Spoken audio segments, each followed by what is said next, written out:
সার্কভুক্ত প্রতিটি দেশের বিশেষ সুবিধা কাজে লাগানো গেলে দেশগুলোর অর্থনীতি অনেক শক্তিশালী হবে বলে মনে করেন আমদানি রপ্তানিকারকরা। অর্থনীতির স্বার্থে এই অঞ্চলে কয়েকটি রাষ্ট্রের সাথে বিদ্যমান রাজনৈতিক মতপার্থক্য দূর করার কথাও বলেন তারা। তবে নতুন করে এই অঞ্চলে ব্যবসা বাণিজ্য গতি ফিরে পাবে বলে আশা করেন সার্কের চেম্বারের বিদায়ী সভাপতি জসিমউদ্দিন। ইসলামাবাদ থেকে ফিরে এসে আরও জানাচ্ছেন তৌহিদুর রহমান।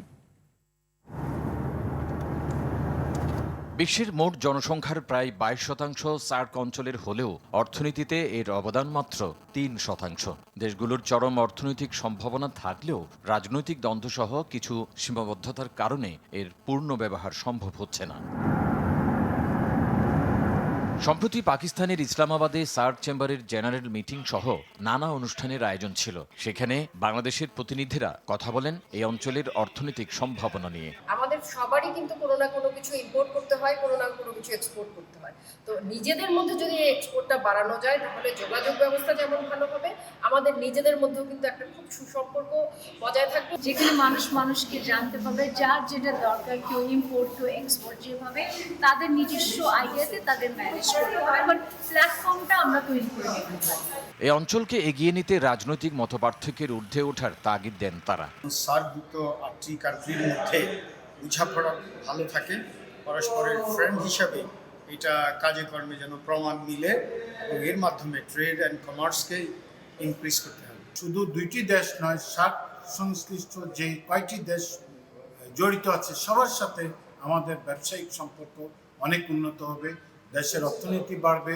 এখানে আমরা যদি প্রতি ইন্ডিয়া, বাংলাদেশ, পাকিস্তান, শ্রীলঙ্কা সব দেশ ধরি, তাহলে আমরা মনে হয় 200 কোটি ছাড়িয়ে যাব। So that's our market. That is the purpose of keeping above politics. SAARC চেম্বারের সদ্য বিদায়ী সভাপতি জসিমউদ্দিনের সময় ইসলামাবাদে উদ্বোধন হয়েছে সার্ক হেডকোয়ার্টার ভবন। এর মাধ্যমে সার্ক এগিয়ে যাবে বলে মনে করেন তিনি। ফাইনালি আমার টেনিউরে আমরা এটাকে কমপ্লিট করেছি। এই রিজনের বিজনেস ডেভেলপমেন্টের জন্য যা যা দরকার এখান থেকে আমরা করা সম্ভব হবে। B2B এবং রিসার্চ ইনোভেশন, এখান থেকে পলিসি মেকিং, অ্যাডভোকেসি, এগুলি পলিসিগুলি এখান থেকে করা সম্ভব হবে। সার্ক অঞ্চলের প্রয়োজনীয় পণ্য আমদানি রপ্তানি করা গেলে পারস্পরিক সম্পর্ক আরও শক্তিশালী হবে বলে আশা করেন তিনি। রিজনাল বিজনেসটা বাড়ানো খুবই দরকার। মানে কম্পিটিটিভনেস থাকলে আমার র মেটেরিয়ালসের সোর্স হতে পারে, আমাদের ফুড সিকিউরিটির জন্য হতে পারে, এনার্জি সিকিউরিটির জন্য হতে পারে এবং ক্লিন এনার্জির জন্য হতে পারে। এই যে পটেনশিয়ালিটিগুলি আছে প্রত্যেকটা দেশের কিন্তু নিজেদের অ্যাডভান্টেজ আছে। এই অ্যাডভান্টেজগুলি খুঁজে আমাদেরকে ইউজ করা খুব দরকার। চলমান জ্বালানি সমস্যার সমাধানও সহজে করা সম্ভব বলে মনে করেন তিনি।